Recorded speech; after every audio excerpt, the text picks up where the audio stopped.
పొర్రపాటున కూడా నా కళ్ళల్లోకి రావద్దు. ఇలాంటి పవర్ఫుల్ డైలాగ్స్ రాసిన ప్రశాంత్ నీల్, అలాగే దేవకట్ట మీ అందరికి తెలిసి ఉంటుంది, రైటర్. తన మీద ఒక వీడియో కూడా చేశాను. తను వచ్చేసి జూనియర్ ఎన్టీఆర్ అలాగే డ్రాగన్ గ్లిమ్స్ గురించి పోస్ట్ అయితే వేశాడు. తనేమంటున్నాడో ఒకసారి అయితే తెలుసుకుందాం.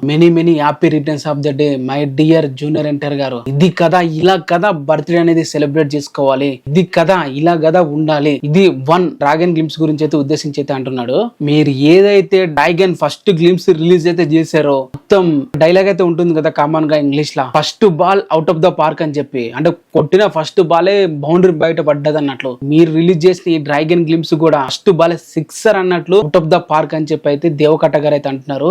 Thank you for inviting we small part of this journey. Deva Katta గారు డ్రాగన్ లో కూడా డైలాగ్స్ అయితే రాస్తున్నాడు. మరి ఈ డైలాగ్ తను రాశాడు, ప్రశాంత్ నీల్ రాశాడు తెలియదు. బట్ ఇంకొన్ని డైలాగ్స్ అయితే దేవకట్టతో అయితే రాపించబోతున్నాడు మన ప్రశాంత్ నీల్ గారు. సో అందుకోసమే నన్ను ఇన్వైట్ చేసినందుకు ఇలాంటి ఒక జర్నీలా థ్యాంక్స్ అనేది చెప్పుకుంటున్నాడు. మరి ఇది దేవకట్ట గారు ఇంటర్నల్ గేమ్స్, అదే డ్రాగన్ గేమ్స్ గురించి చెప్పిన విషయాలు. ఇలాంటి వీడియోస్ ఈ రోజు వస్తూనే ఉంటే, నేను మిస్ చేసిన వాడిని ఈ రోజు అయితే కవర్ అయితే చేస్తాను. అలాగే ప్రశాంత్ నీల్ గారి ఇంటర్వ్యూ కూడా అయితే వస్తుంది. మీరైతే